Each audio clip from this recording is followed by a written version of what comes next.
Hello, everyone. My name's Patrick. I'm an ME/CFS patient. And today I'm talking about hyperbaric oxygen for ME/CFS.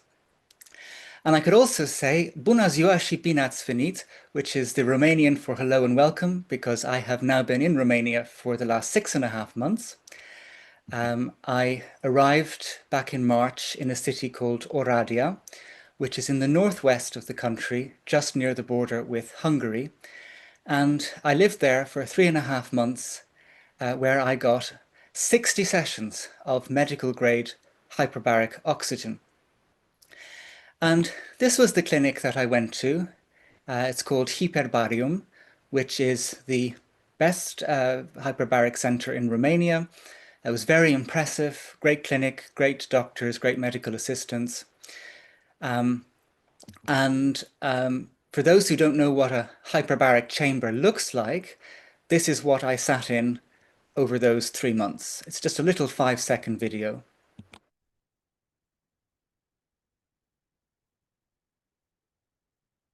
So this is a multi-person hyperbaric chamber. It takes about 15, 16 people. It was built in Germany, and it's quite an expensive piece of equipment at 3 million euro. And it does a lot of, it's a very impressive thing. This is the inside of the chamber. These are all the medical assistants and one of the doctors. But you can see above each chair, there's an oxygen mask. And then also there's some TV screens where we watched movies during our sessions. For the first half of the time, they were mainly horror films until we all kind of rebelled. And then from that point on, we had romantic comedies.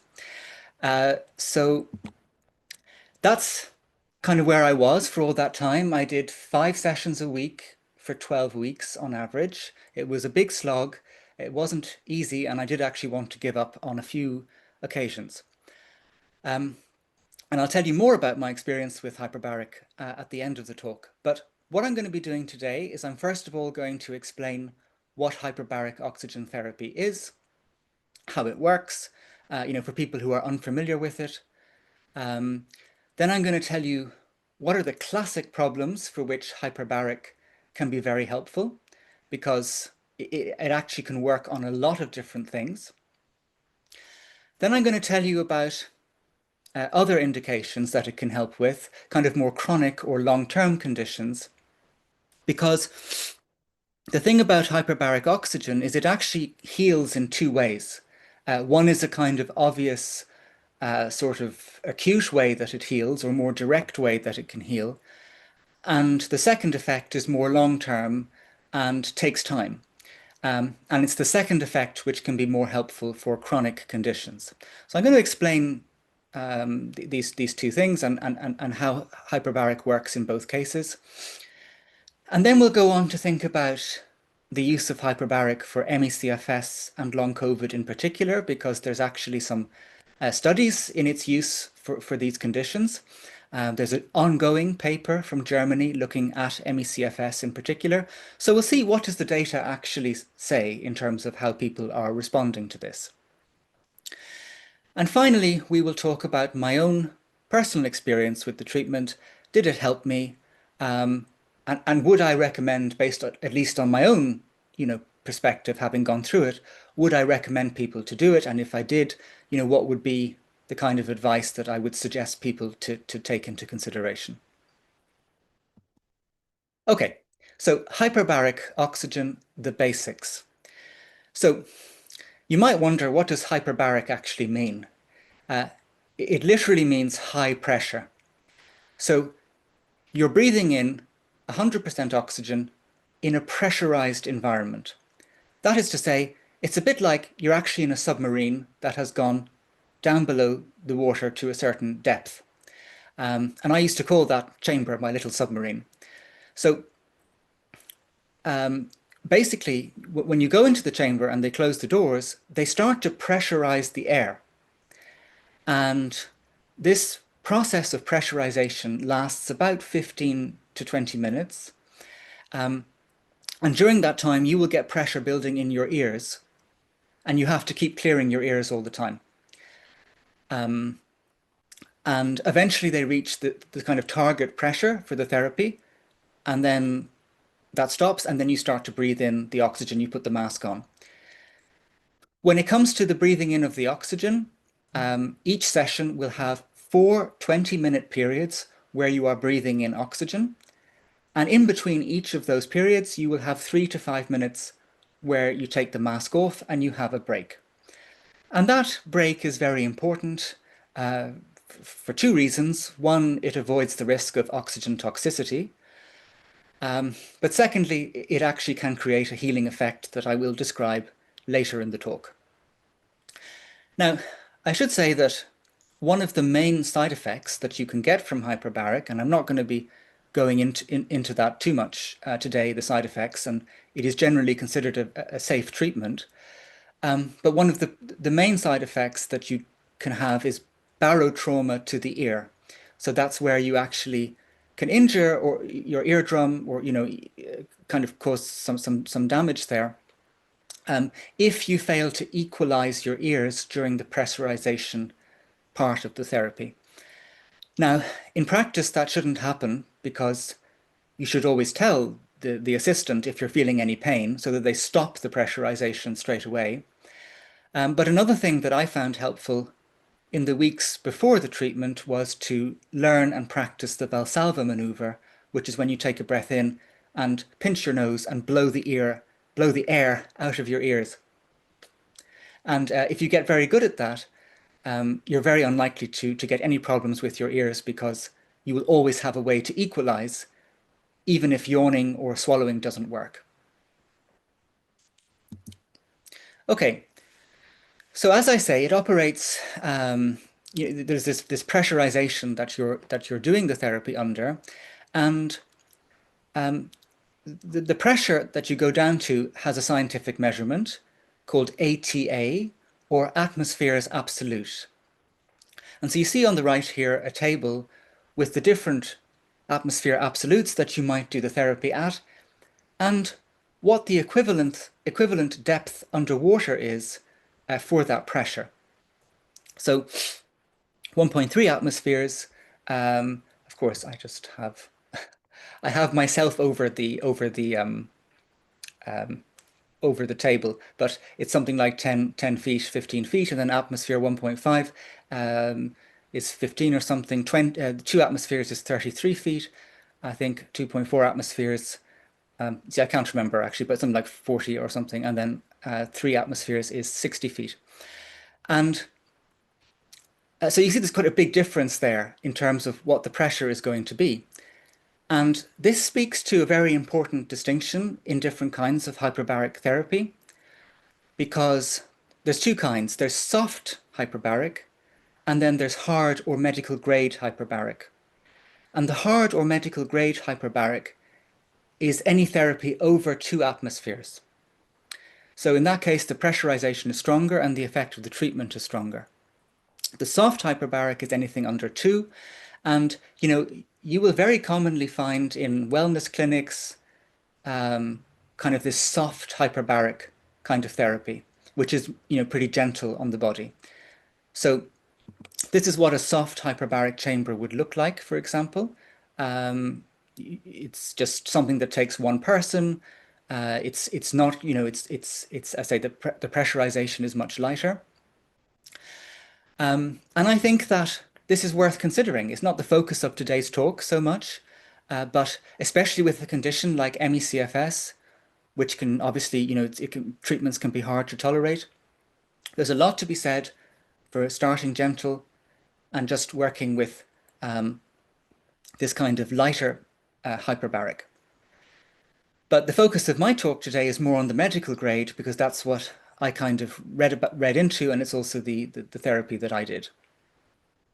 And I should say that my therapy was done at 2.4 atmospheres, so actually really quite a strong pressure, and stronger than you would even see in the papers that are looking at hyperbaric for long COVID and ME/CFS, which tend to be at 2 atmospheres. Okay, so you might be wondering, why would you actually breathe oxygen under pressure? Like, what's the point of that? Why not just breathe 100% oxygen through a mask. And it's actually because of a scientific law discovered by someone called William Henry. And the sort of complex version is that Henry's law is a gas law that states that the amount of dissolved gas in a liquid is directly proportional at equilibrium to its partial pressure above the liquid. To translate that into plain English, basically the pressure in your immediate environment will affect the power of the gas that you're breathing in. So the gas becomes more powerful commensurate to the environment that you're in. And if you are therefore breathing 100% oxygen when you've gone down to that level of pressure, the oxygen becomes a lot more powerful and diffuses much more into your body. So to give that a kind of concrete example, when I was doing these treatments at 2.4 atmospheres, the amount of oxygen in my body would have increased 15 times over normal.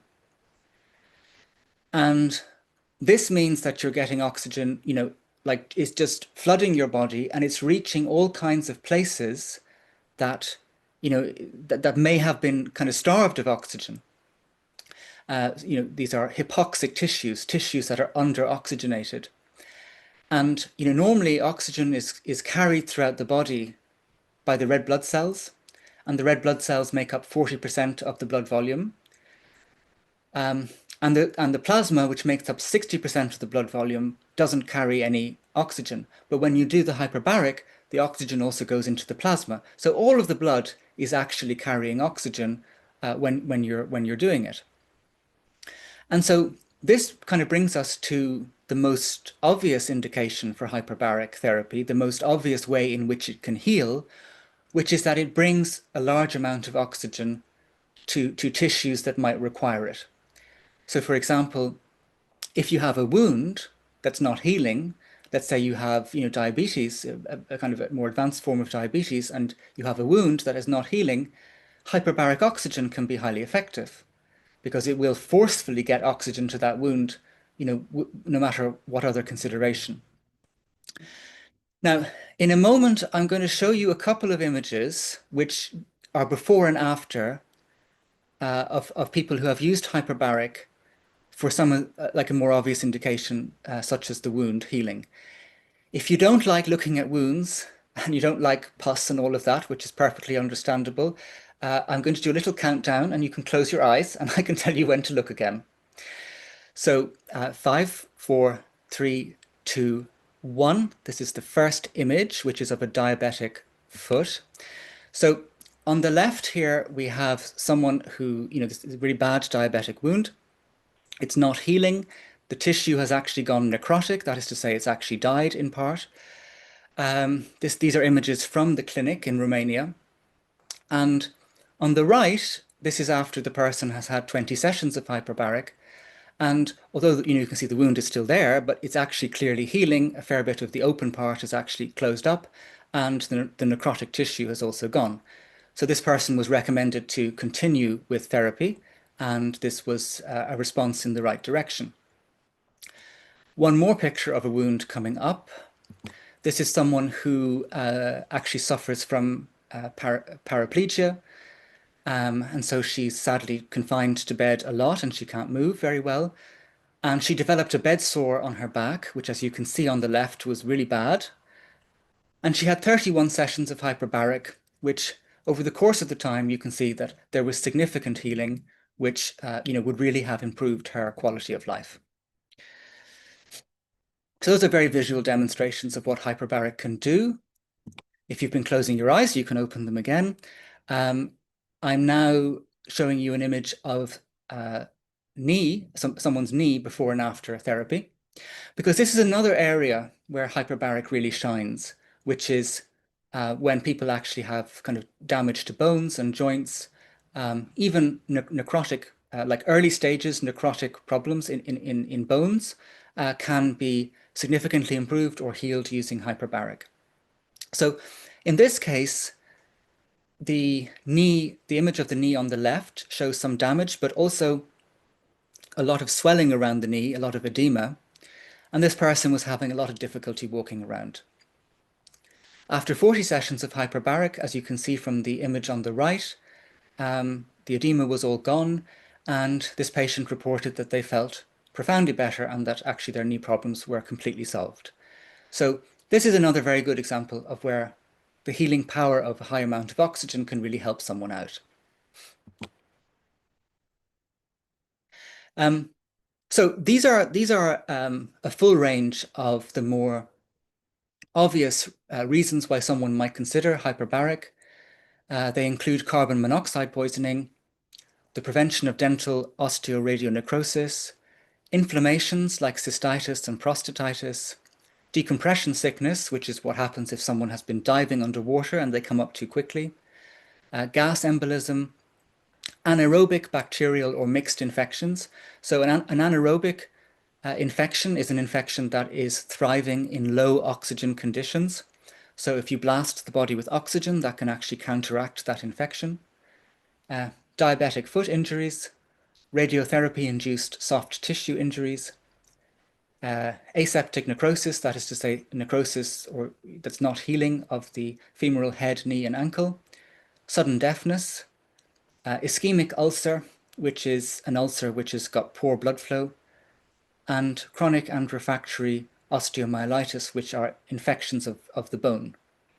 So these are the areas where, you know, if someone has a problem like this, I think they really should consider medical grade hyperbaric because it can make a profound difference. And, you know, a lot of just conventional medical systems will offer hyperbaric for these sorts of problems.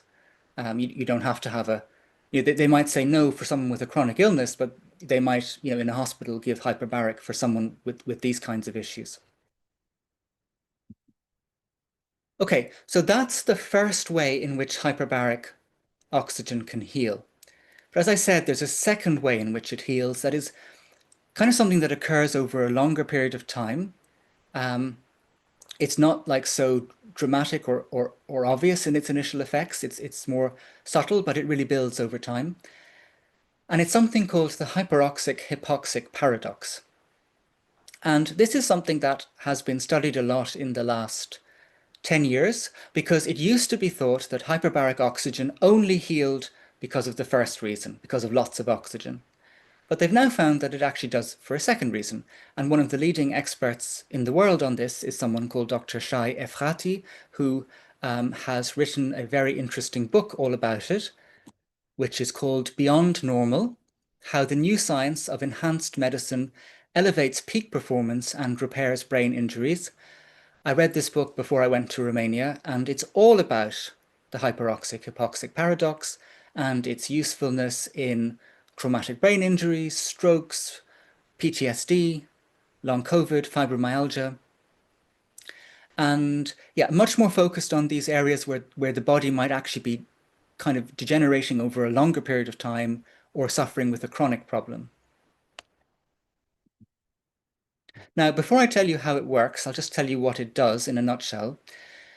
The hyperoxic hypoxic paradox will lead to increasing stem cell production in the body. Now, stem cells are the cells which the body creates when there's something that needs to be repaired. So you have a cut, the body produces stem cells, it rushes off to repair the damage. But they're also involved, you know, in growth and renewal in general. And for example, when you are a teenager, you have the largest amount of stem cells in your body because you're growing. And what studies have shown in the use of medical grade hyperbaric is that when someone has done 60 sessions, they will have the same level of stem cell production as a 15-year-old would have. A second way in which the hyperoxic hypoxic paradox can heal is it increases angiogenesis, or the formation of blood vessels. And it does it all throughout the body. So you will be able to improve your blood flow to muscles, organs, brain, everything. One thing which I don't list here, but it can also in principle really help with mitochondrial and cellular health as well. Okay, so what is the hyperoxic hypoxic paradox? What does it actually do? Well, let's just break down those words first of all. Hyperoxic means high oxygen and hypoxic means low oxygen. And I'm going to give you this definition, and you might actually be quite confused by it because it doesn't really make sense in light of what we've been talking to up until now. But it is an adaptive stress in which the body's survival mechanisms kick in because the body thinks it doesn't have enough oxygen. Now, you see, when the body thinks it doesn't have enough oxygen, it wants to stay alive, and so it initiates a lot of repair mechanisms and mechanisms to kind of boost its inner resilience. And so that's what's being triggered. But this sounds very strange because how could your body think you don't have enough oxygen when you are doing a therapy which involves breathing 100% oxygen in a pressurized environment, which makes the oxygen even more powerful? Like, how does that make sense? And it hardly does in a way, but that's why they call it a paradox. But it actually happens because of the breaks that you take during the therapy. You remember I said you do a 20 minutes of breathing the oxygen, and then you take the mask off for 5 minutes, and then you put it back on for another 20 minutes, and so on. This effect is created from the moment you take the mask off, because the body is like always monitoring its internal environment, it's listening out to what's happening. And when you're there sitting in the chamber breathing all this oxygen and it's just flooding through your body starts to think that's normal. It doesn't know that you set out on this hyperbaric journey. It doesn't know the science of it. It just detects all the oxygen. So it begins to think that's what normal is. This is how it's supposed to be, to have all this oxygen in the body. And then when you take the mask off for 5 minutes, the body then thinks, oh, we suddenly have less oxygen. It's gone. Better survive. Better kick in all these survival mechanisms to actually make sure that that we don't keel over here. So it starts to kind of to initiate these mechanisms as a response. And this is something that, as I say, it happens over time. You need to do at least 20 sessions of hyperbaric in order to get this paradox to start to kick in. And that's why experts say ideally 40 to 60. But this is anyway how it works. It's basically tricking the body. You're fooling it into thinking that it's kind of struggling, doesn't have enough oxygen, even though, of course, it does have enough oxygen. And then it initiates these mechanisms, and the mechanisms are actually what cause healing. And they come about because of a certain factor that gets created called HIF, or hypoxia inducible factor. And HIF will force the body to create the new blood vessels. It will force the body to create new stem cells, and it will force the cellular and mitochondrial changes. So that is kind of how this second mechanism works. As I say, it happens slowly, bit by bit, but by the end of the 60 sessions, you would have more blood vessels and your body would have repaired itself in a more fundamental way. Now, just to give a very concrete example of that, the scans you're seeing here on the screen are from people who, they're soldiers actually with PTSD. They're military veterans with PTSD. And in the top, these are people prior to hyperbaric treatment. And at the bottom, these are people they've had 60 sessions. And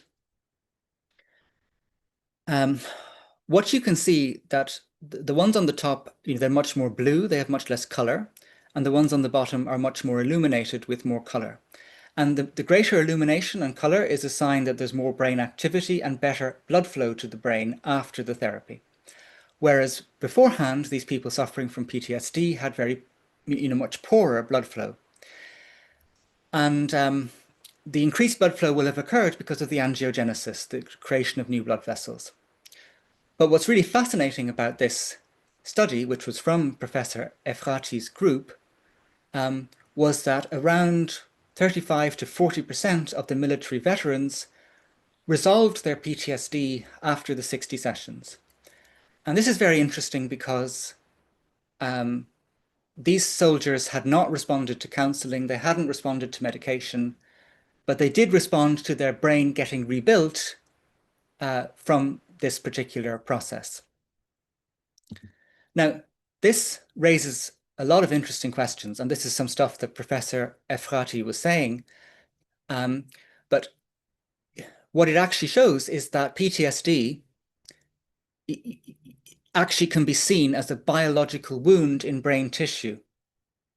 You know, we often just think, oh, it's this kind of situation where the brain's got very sensitive and hypervigilant, and it's kind of, a psychological problem that's somehow operating separately from the brain's structure in a deeper way. But what this research shows is that PTSD actually damages the brain, damages the tissue, and that with hyperbaric oxygen, the damaged brain tissue can be repaired. Um, which is, like mind-blowing, really.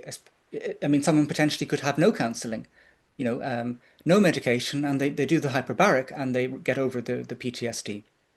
So, as Efrati says here at the bottom, I won't read all of it, but our results indicate that exposure to severe emotional trauma can cause organic damage to the brain. We also demonstrate for the first time that direct biological treatment of brain tissues can serve as a tool for helping PTSD patients. And I've picked out PTSD here, but these same mechanisms that rebuild the blood flow to the brain, are being shown to help with stroke, traumatic brain injury. Like Efrati talks about in his book, some people, being able to move their limbs better after hyperbaric when they'd lost that from a stroke, or some people with aphasia, the inability to speak, regaining some level of that, again, from this treatment. Okay, so we've now gone over the main way in which hyperbaric helps and the way in which it can help in this, kind of more long-term way, this new research. Let's now think about the usefulness of hyperbaric for long COVID and ME/CFS in particular, because this is an area, lots of ME/CFS patients are interested in hyperbaric. Quite a few have gone to try it. And, it's important to have an accurate sense of how it may or may not help. And so I'm going to be telling you today about a couple of studies. We don't have enough studies. Nevertheless, these are helpful. So the first one, which is again from Shai Efrati's group, was actually a follow-up study because they did one already and then they did this one a year later. So it's called Long-Term Outcomes of Hyperbaric Oxygen Therapy in Post-COVID Condition, Longitudinal Follow-up of a Randomized Controlled Trial. And in this case, 31 post-COVID patients, they'd had 40 sessions of hyperbaric at 2 atmospheres, and they were followed up 1 year later. And what was shown is that actually they basically kept all of the improvements that they gained a year earlier. Their quality of life was better, their physical functioning was better, emotional well-being was better, and neuropsychological symptoms were better. Now, what this study didn't ask was, have you recovered? It just looked at domains of improvement. And I've kind of looked at the study, and I think that what I see in it is more that people's quality of life improved rather than a kind of dramatic improvement that would suggest that they actually recovered. Some people may have, but it didn't seem to be like that it was all over, that they just kind of got better and walked on with their lives. But it did show a significant improvement across these domains that was maintained. The other thing, of course, which this study did not distinguish between is whether these patients had ME/CFS or not. Long COVID can often also manifest as ME/CFS, but not always. So we don't know that. Anyway, in any event, it did show a kind of positive trend. This study is ongoing at the moment, which is a German study on 30 ME/CFS patients, again using 40 sessions of hyperbaric at 2 atmospheres. And the full results have not been found yet. They haven't published their final paper, but there was a talk given at a recent international conference which was presenting the data so far. And it's going to be a much more helpful study to really get to grips with how useful this can be, because it's measuring a lot of things that are connected with ME/CFS, like microclots, markers for mitochondrial health, autoantibodies. before and after. So we'll get a sense of what's really changing. I'll give you some more results from it in a moment, but just at a very basic level, the patients were asked, did your condition improve because of hyperbaric oxygen? And 23 out of 30 people said yes, and 7 did not. They were also asked, would you participate in another hyperbaric oxygen therapy later on? And 26 people said yes, and 4 people said no. So that again shows a kind of positive, some level of positive response. And I'll come to more of that in a second. But what's really important here in the study design, and I would recommend anyone thinking of hyperbaric to remember this part, is that the ME/CFS patients were allowed to take as many breaks between sessions as they wanted and for however long they wanted. It was not just a case of doing it every day, like you would see in, or 5 times a week, as you would see in other protocols. So if people weren't feeling up for it, they didn't have to do the therapy.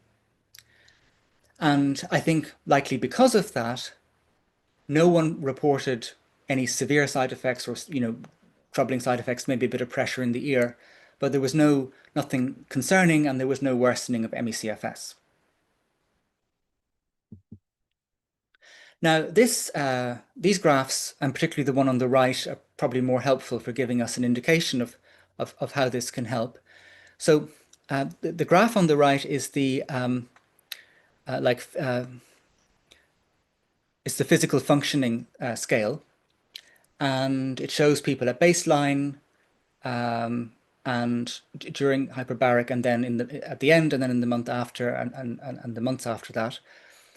And what you can see is that there is a noticeable improvement over the course of the hyperbaric.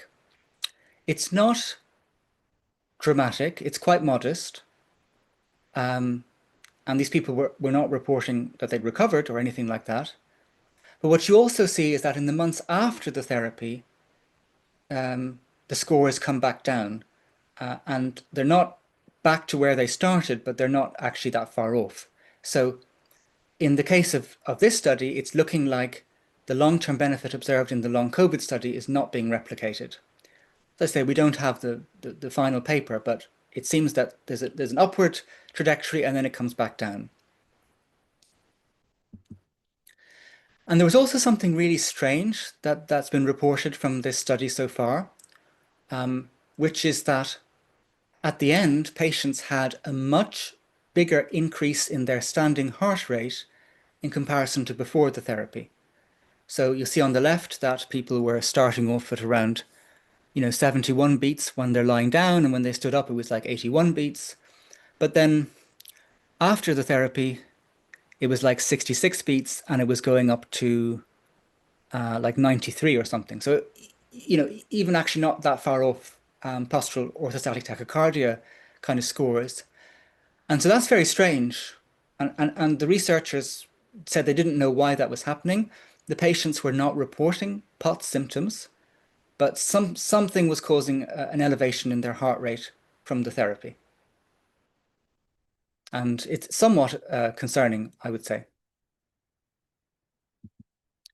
Now, having said that, and while that data is very useful because it gives us a bigger picture of what hyperbaric can do in a more accurate way, there do exist stories of people who cite hyperbaric as the reason for recovering from ME/CFS. Even though this may not be the norm, it may not be the most typical response, it does seem to happen sometimes. And on my YouTube channel, I interviewed both of these people, Matthew on the left and Fleury on the right. And Matthew had a very straightforward recovery after 3 years of quite debilitating ME/CFS at times. I think he was more functional going into the hyperbaric, but he felt that he recovered by the end of the 3 months, and he was back to where he wanted to be. He does, however, still take some medications like midodrine and Abilify and low-dose naltrexone, and he hasn't been able to come off those, but he's able to go hiking and travel around the world and, back to full-time work. So that was a success for him. And then Fleury on the right, she also did 60 sessions of hyperbaric. And interestingly for her, she felt no better at the end. But 1 month after the therapy stopped, she started to feel like she was recovering. And 6 to 9 months later, she felt like she had fully recovered. And sometimes people have this delayed response from hyperbaric, and it's connected with the hyperoxic hypoxic paradox that we were talking about, because those mechanisms can take time to show up. So for Fleury as well, it was a big success. Now, let's come to my own experience. So here's a photograph of myself from within the clinic. And, you know, it's kind of the disappointing part of the talk, to be honest. I would have loved to say that it really helped me, especially after the mechanisms we've been talking about and the studies showing at least some level of improvement.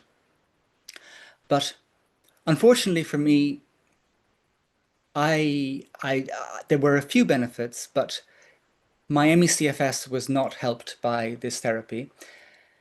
And I actually think that I know that my baseline was worse after the treatment than before. So before the treatment, I could do around 6,000 steps a day. And after the therapy, my safe baseline was more around 4,000. And my crashes were more severe as well. Now, I've had quite a lot of time to think about why. I finished at the end of May. It might just have been that hyperbaric and me were not meant to kind of match. But my feeling is that the pressure in the chamber was too high at 2.4 atmospheres. This is, as I say, it's higher than even what's used in the studies that we're talking about, which is 2 atmospheres. And like it does stress the body. This therapy stresses the body. It's not normal to have that much oxygen in your system, and it does, it can really create a lot of reactive oxygen species and stress out your cells. And I was often wiped after the therapy, and I just think it was too much for me. So that was really disappointing. What I will say is that my sleep improved. I'm very certain about that. Insomnia has been an issue for me, and I have found that I go to sleep more quickly and I stay awake. Sorry, stay awake. I stay asleep through the night more quickly, better as well. So that's been positive. And my lung function to some degree also improved. And that was measured with spirometry testing, where you blow through that machine. And to some extent, there was an improvement from before to after. So I'm happy about those things. But the whole therapy itself, unfortunately, was a bit of a disappointment for me. But I don't regret doing it for a moment. And sometimes we have to kind of take those leaps into the unknown, and because without that, we won't necessarily find what will help us. But anyway, what I do know is I'm not getting into a hyperbaric chamber again. So that's at least one positive. So what are my takeaways just from my perspective now? If you're watching this and you're thinking, I might like to try hyperbaric oxygen. So I would recommend that it's definitely worth considering if you have a problem for which it excels.